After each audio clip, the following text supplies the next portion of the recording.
So let's talk about wages and overtime. Okay, so the whole point of getting a job is to get paid, right? You're supposed to enjoy it, but we need those wages for living, right? But how much do we get paid if we're paid, say, $12 an hour and we work for 8 hours? Right? This is an important calculation for you as you start going to the workplace and you start trying to figure out, well, how much money am I going to make? How much money am I going to have to spend? How much money do I have to save? This is the basis of all of that. Okay? So I'm just going to go through some of the math behind it. So first of all, let's take a look at how we calculate our income. Now specifically, we're going to be calculating our gross pay. Okay, now what is our gross pay? Is it pay that's, disgusting? No, it just means specifically the money earned before deductions.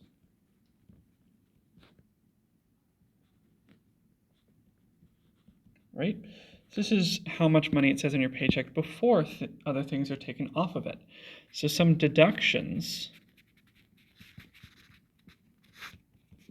this is money taken off of the paycheck. This could include taxes or union dues or other benefits. Right? If you have dental, that comes off your paycheck. Usually. Okay, so we're going to be calculating gross pay. So what's the formula? You always need a formula, right? So our gross pay, our income, is what we'll call it. Income equals our wage times our hours worked. Okay, so this is what we call a rate question.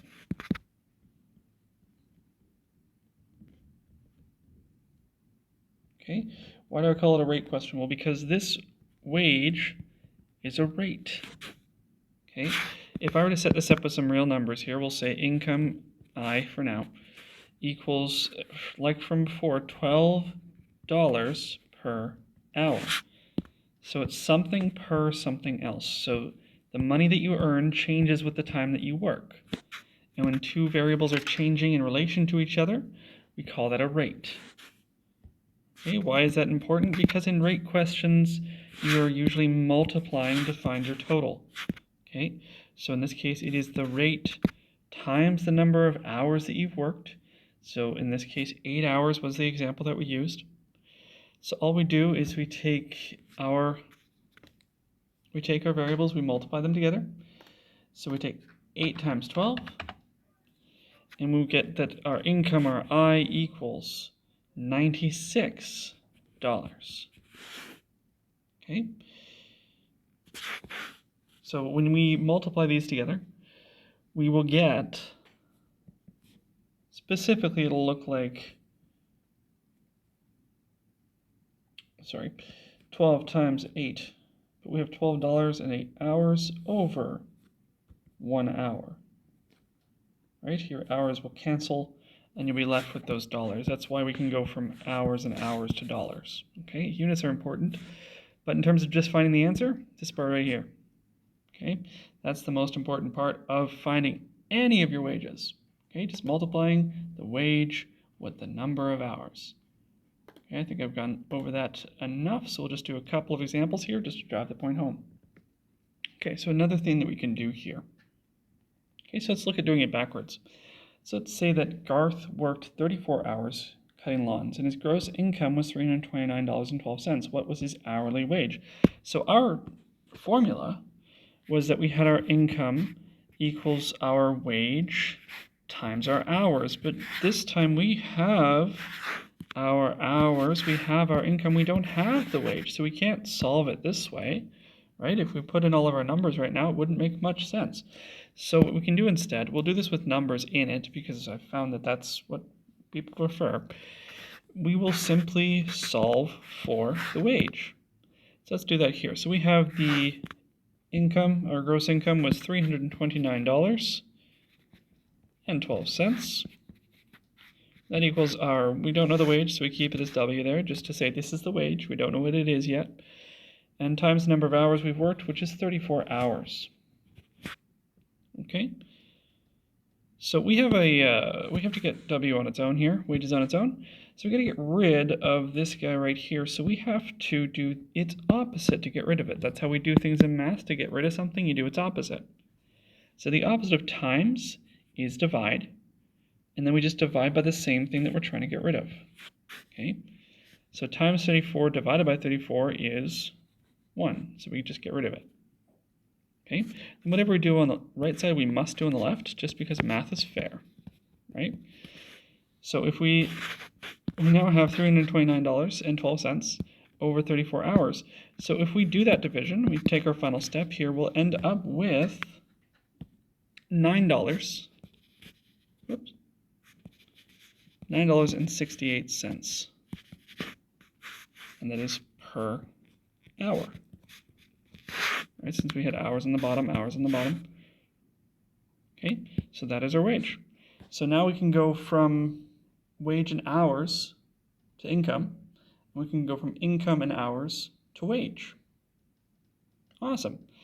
So there's just one more thing I wanted to show you here, and that is how to do overtime. Now, what is overtime? So overtime is generally paid, so overtime pay. So this is generally paid if you work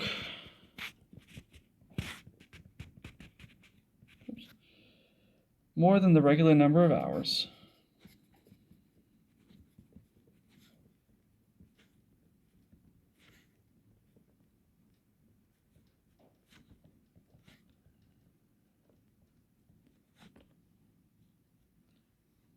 Okay, so then that is overtime pay.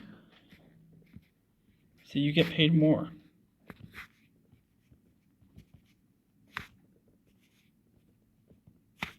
For those hours.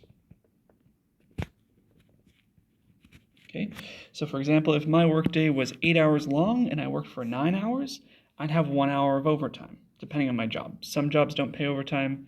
Most do unless they say they don't. There's very specific exemptions from that. We won't be going over that right now. We're mostly just looking at how do we calculate it. So a lot of the time when you see overtime pay, you will see it paid as something called time and a half.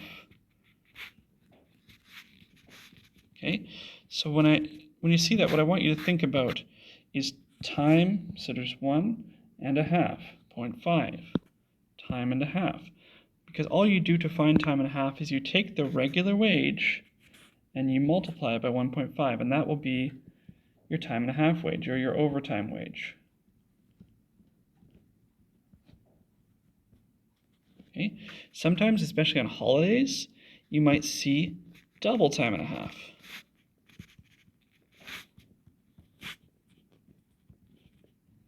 Right? And that's, double time, which is 2 and a half, 5. So that's your double time and a half pay. Okay, so for example, let's just do an example over on this page since we have a little bit more room here. So Mark earns $15.82 per hour for a 37.5-hour work week. He is paid time and a half for any time he works in excess of 37.5 hours. So any hours that he works beyond that number, that's time and a half. If he works 42.25 hours, how much will he earn? Okay, so overtime questions like this one are split into 2 parts. So first, there's the regular wage, and then second, there's the overtime wage. Okay, so first, we talk about, well, how much time is overtime? So we'll do overtime first, and then we'll do the regular. So first, how much time is actually in overtime? So we know that he's working 42.25 hours. Okay. So any difference between this and our 37.5 hours is going to be overtime hours. Okay. So we're finding difference, so we're using subtract, which means we get 4.75 hours. Okay, so that's how many hours we're going to be in overtime. So now that we have the overtime hours, we get to look at the overtime pay. So we've got our regular pay is $15.82. And we look at the question and it tells us that it is time and a half. Okay? And we remember times time and a half, 1.5. So we multiply those together, we get $23.73 per hour. Okay? So now we've got the overtime hours, and we've got the overtime wage. We've got hours and wage, we can find income. Income equals the hours times the wage, or the wage times the hours is what I usually do. Okay, and that gives us our formula here. I equals our wage, 23.73, times the hours, which is 4.75. Okay, we multiply those together, and we get $112.72. Okay, so that's the overtime. That's just the overtime pay. Now we can look at the regular pay. You can do these in reverse order if you choose to. They're not done in any specific order. It's just how I choose to do them. But the regular is fun to finish off on because it's just the one equation, right? Income equals the wage times the hours. Income equals our wage of 15.82. Whoops. Times the hours of the remaining hours in the work week, right? The regular hours at 37.5. We multiply those together, and we get $593.25. Okay, so now we have two numbers here. We've got the number earned in overtime and the number earned in regular hours. But the question wasn't how much is in overtime, how much is in regular. It's how much will he earn in total. So to find the total, we need to add these together. So we have 112.72 plus 593.25 will give us our total wage for the week of $705.97. Okay, so there it is. There we have it. That's how we can find wages from hours and rates. We can find overtime pay and calculate a total wage for a week. And we can also take the total pay and the hours worked and find the rate of pay. Okay, so that's the basis and the outline of pretty much all of personal finance and calculating wages.